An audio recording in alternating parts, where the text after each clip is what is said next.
Okay, c squared. Big C squared equals meter squared per second squared.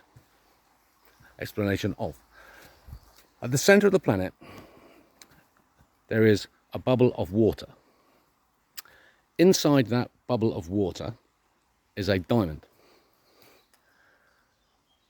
The reason that bubble is there is that it is sustained by the density of the universe.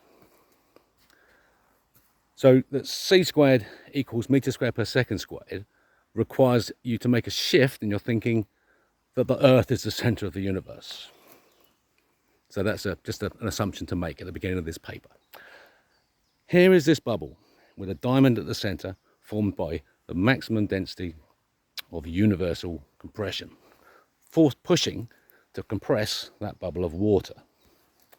Here's the system. The diamond represents the center, the heart of life. It secretes a surfactant fluid. We call it water. That surfactant fluid, surfactant means anti-surface tension. It's around the alveoli of your lungs. Surfactant means anti-surface tension. So it's just water. It produces a fluid so that it can spin freely at the center. So you've now got a diamond of tiny, this is particle size, mind. You've got a diamond spinning free at the very center of the bearing in a fluid. So it's a fluid bearing there for the diamond. Now, it secretes this water because the water moves off.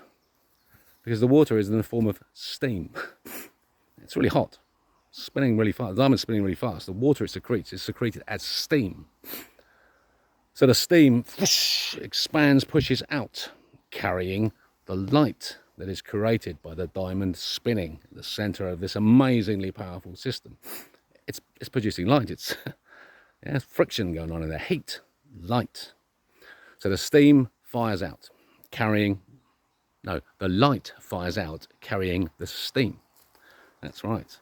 So it's the light that is the fastest, the most powerful force. That light can travel at infinite acceleration.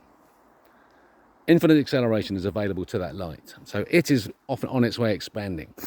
The steam that is secreted along with the light is also moving at the same velocity as the light initially, and it begins to move forward, but it's a drag factor on the light. It's a meter squared. It exists with a meter square. The light exists with a second square. They're different dimensions. I'll come back to it. So the light is carrying the water. The water is heavier and it begins to slow. But as it slows, it's still producing massive heat under massive force of this steam engine at the center of the planet, pushing out. And so detritus forms, slag forms where the burning occurs as it's slowing. So the detritus is now forming a further break on the passage of the light. What happens under such a system? Bearing in mind infinite force on the light. Yeah, so this system is going to run. You're not stopping this system. So the light is going. It is slowed by the water and slowed by the matter. So it's going to create spheres of layers of matter, then water, then light. So you've built that system at the center of the universe for a planet. As the light, so we now have a surface of matter, a surface of water, and surrounded by light. So the light is now leaving at infinite acceleration. So immediately it hits infinite velocity, infinite speed. Not velocity, because velocity has a vector. It hits infinite speed, i.e.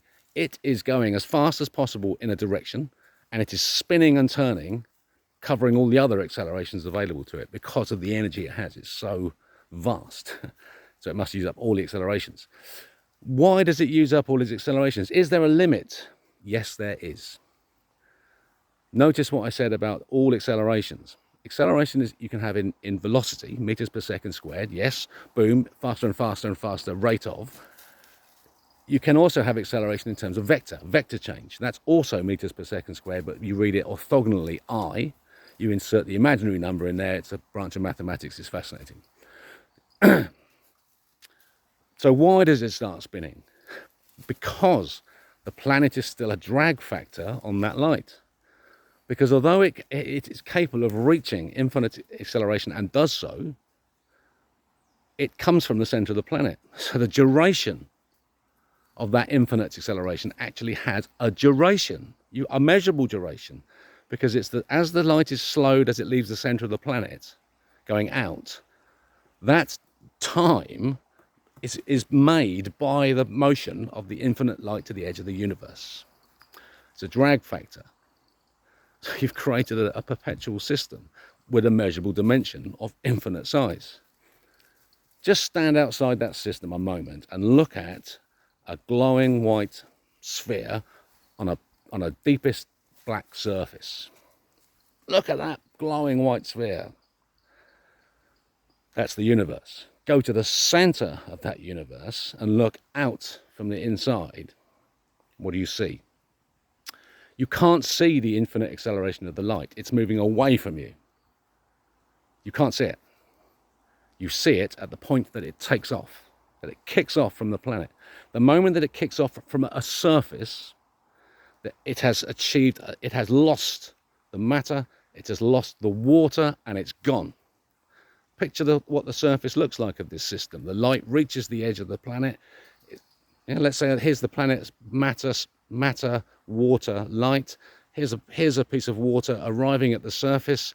The light pulls it as hard as it can, and then it lets go. The water lets go of the light, has to. That is the surface where consciousness is created, because the meter squared and the second squared are spun together in a rotation, 720 twist that we observe, measure, and see in the world of quantum.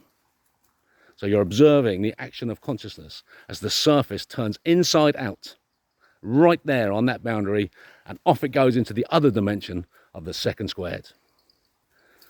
Our consciousness is the meter squared. The final surface is the meter squared of consciousness before it becomes second squared, when both exist together for a duration of the light as it travels out of the planet, measurable by the speed of light, which is not constant, you motherfuckers.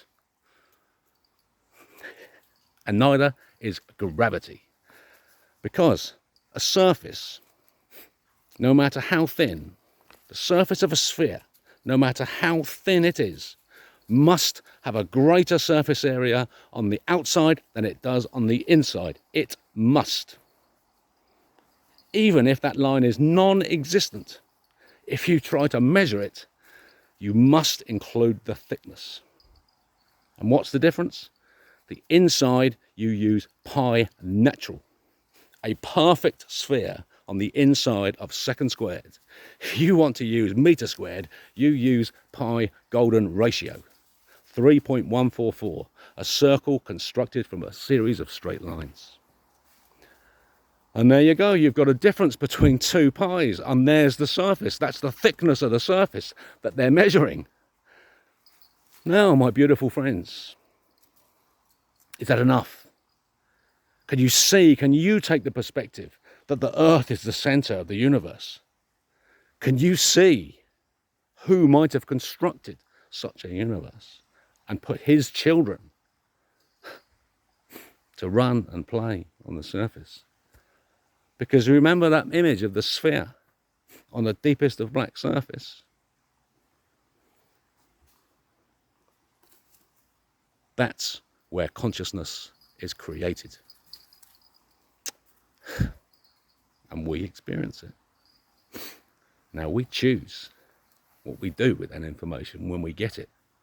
We can behave well, or we can behave badly.